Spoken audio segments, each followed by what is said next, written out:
In this video, we will explore how we can use an array as the underlying data structure to implement a class called Q.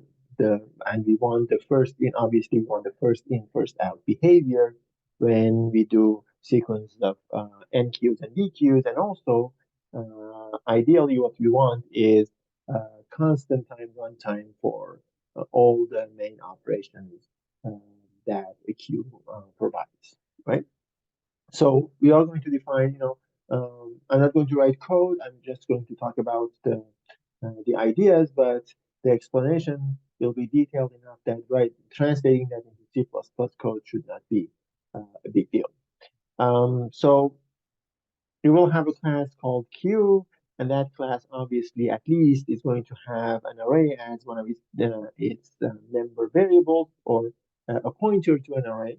So the create method, which is going to be the constructor for this class, obviously is supposed to allocate memory for an array of some initial size. Um, and let's say that size is 4 for simplicity. Okay, so an array will be created, and we are going to uh, experiment with different options that we have before getting into the final answer, because then it makes more sense why we have to make these decisions that we are going to make. Okay, so we have this. Now we need to talk about push and pop, or NQ and DQ. Okay, so let's say we do a push or NQ and we add, say, 10 to our array. Okay, so we write 10 here. And then the next push, we want to add 7. Now we have either the option of pushing that to the front or to the end, right? And end, what I mean by end is right here, not this end. So the next value. And pushing to the front is not going to be efficient, because to push 7 to the front, then I have to shift 10 to the right and then write 7 here. Okay, now here we only have one value in the array at the moment, but imagine that you have like already 200 uh, keys in your queue, and then you want to push the next one. So what you need to do, if push is implemented at push front, then what you need to do is you need to shift all those 200 elements one position to the right to make room at the beginning for this new element to be pushed. So this means that it's more efficient if we push to the back, uh, which means right here. Okay, so I write 7. Now, that means we need to somehow know how many elements we already have in the array, so that we know when is the next available position to push the next key, right? And that can be done by having an index that keeps track of where to write. Okay, so at the beginning, if you start over,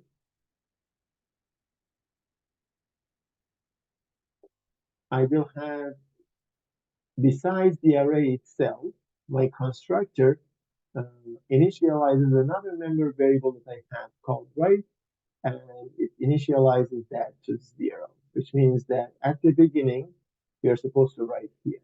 And then whenever you have a call to NQ and you want to push something, then you look at the value of write, and here it says 0. So you go to index 0 and you write 10 there.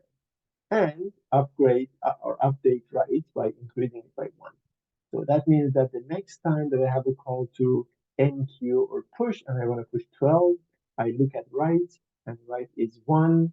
So I go to index 1 and write 12 there, and then increment the write index. Okay, so by having this extra member variable called write, and then incorporating that in the implementation of my function NQ, I can push the new keys to the end of the existing one. Okay, so push will be pushing to the back of all the keys that are already in the key. So, okay, that's good. And it can be done in constant time, because what is it that push do? It reads the value of write. That's just a variable. It's either 0, 1, 2, or something, so that's constant time. Then it goes to that position in the array. That's also constant time, because we have random access in the array. and then writes the key at that position. That's also constant time. It's independent from how small or large your array is. So all of this is constant time, and we are happy. Okay, now let's talk about the other main operation. So since we pushed to the back, pop should be from the front because we want first in, first out behavior, right? And so to preserve that, pop should be removing and returning the least recently added key, which in this case will be the front of the array, right? So you go here, you read 10, and you can return it, but how do we remove it? And remove means if I have another call to pop, then it should return 12, right? So this should be the front of the array. Okay. Now, one way to do that is shifting everything to the left after you keep 10 in a temporary variable. You shift everything to the left one position and then you return 10. But again, that's time consuming, right? Imagine that you have 1,000 values there. Every time that you call pop, you don't want to move all of them, shift all of them to the left.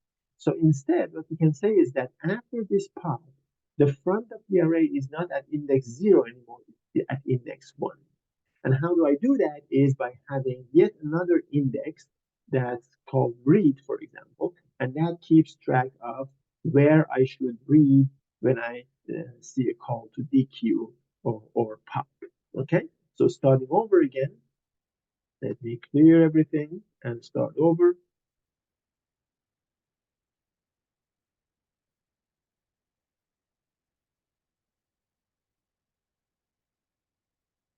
Okay, so now we are getting closer and closer to the complete picture of how we can implement the queue. I wanted to introduce these extra pieces step by step so that you have a good idea why we need all of this. Okay, so I need a variable, a member variable called read, and another member variable called write as part of my class called queue.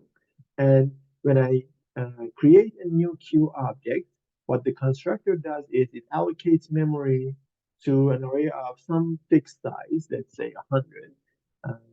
And then it initializes both read and write to 0.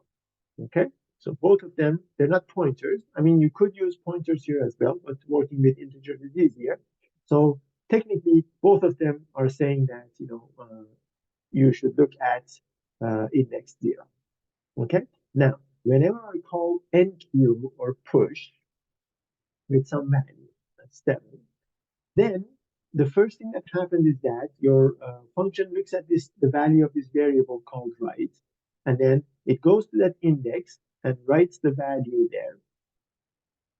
And then it updates the value of write by increasing it by 1. Okay, so now write is telling me that if there is another call to enqueue or push, the new key should be written at index 1, which makes sense, right? So if I call push again with, say, 2, then what the function push does is it looks at the value of this variable called write. It's 1, so it goes to index 1, and then writes the key there, and then increments write again by 1, which means that now write is telling me the next key, if there is another push, should be written here.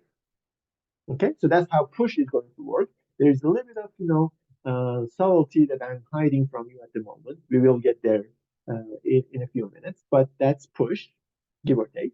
Now, how about pop?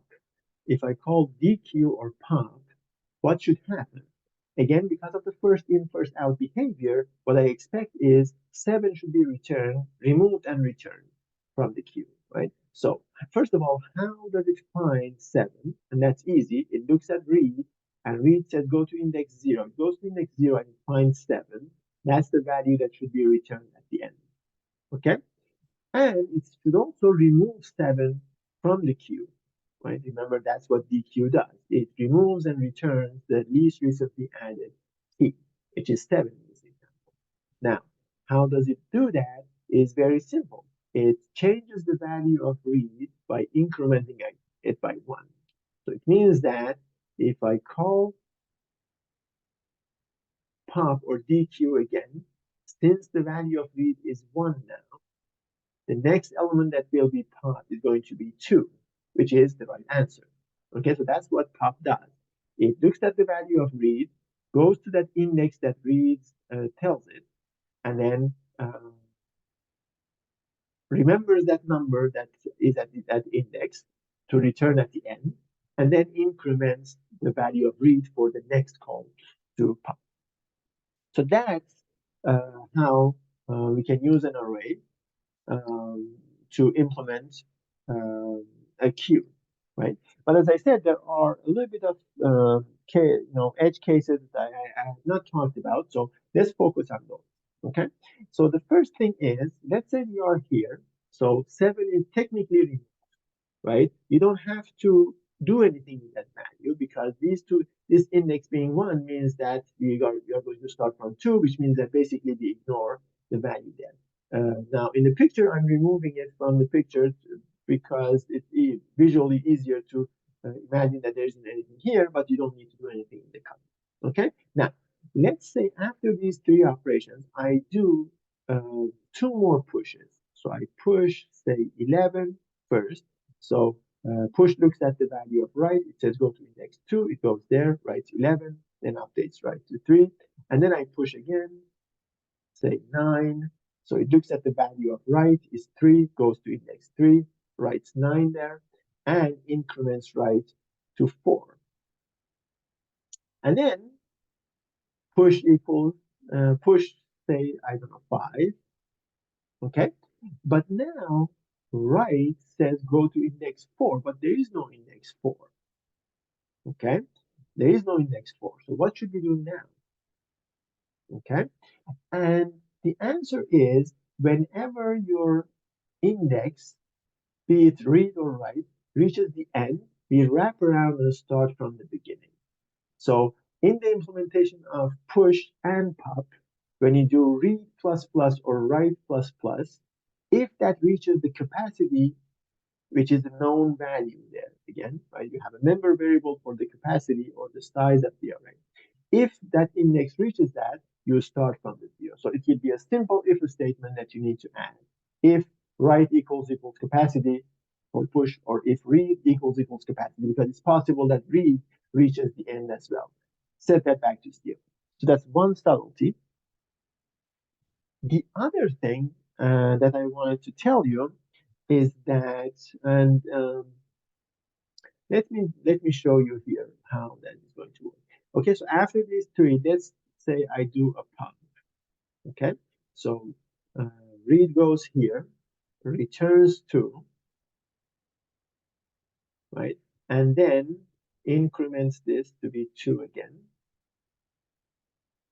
So now read is pointing here, and technically this 2 doesn't exist anymore because my read pointer is pointing to here, so I'm going to ignore it. So I'm gonna set that to erase that.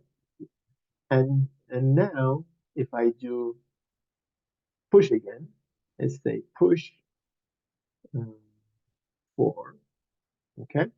Now since this is 4, as I told you, you should start from 0. So it goes to index 0, writes 4 here, and then it increments that to 1.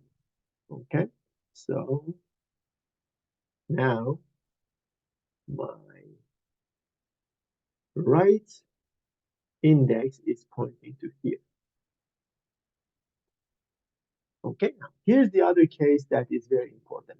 If I call push again with some value, 8, then it's supposed to write 8 here and move the write index to here.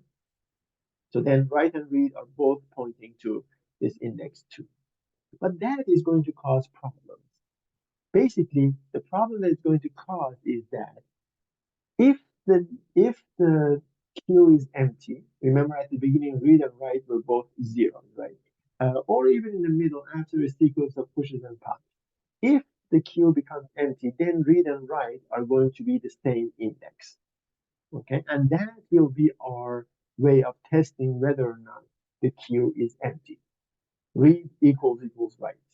But now if I perform this push and write 8 here, then I have to increment write. Write also becomes 2, similar to read, which means that then I don't have a way of distinguishing between a full queue and an empty queue, because read is equal to write in both cases. And because of that, when we reach in this situation, we have two options. We can either say, sorry, the queue is full, you cannot push any more keys into the queue. Okay, so we want to keep this buffer of 1 between read and write. Or as we saw in the in our video about stacks, when it's full, we can double the array and make room for more. Okay, both options are valid. Each one has its own benefit. But in any case, what we don't do is writing here, because then read and write become equal, and that's the sign of an empty queue. But here, obviously, the queue is not empty. Okay, so that's another subtlety that you need to consider when you are implementing a queue using an array. Okay, now if I go with this option, so if I go with the first option,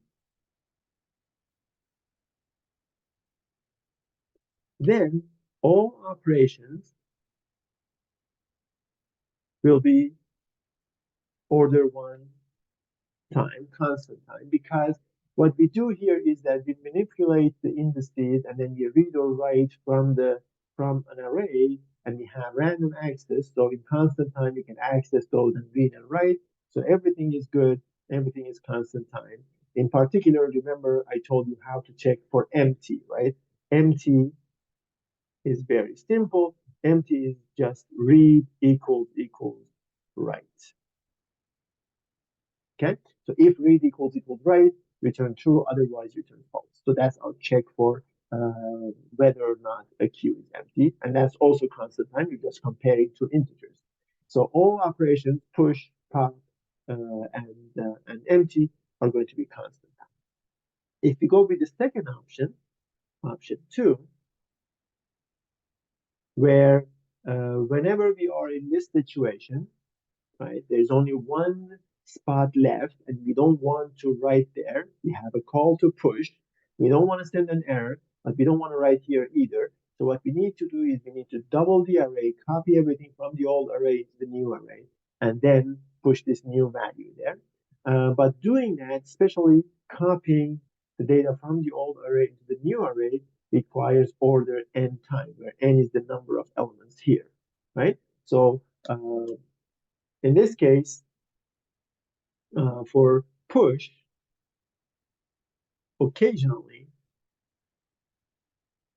takes order n time, so linear in time, but occasionally, right?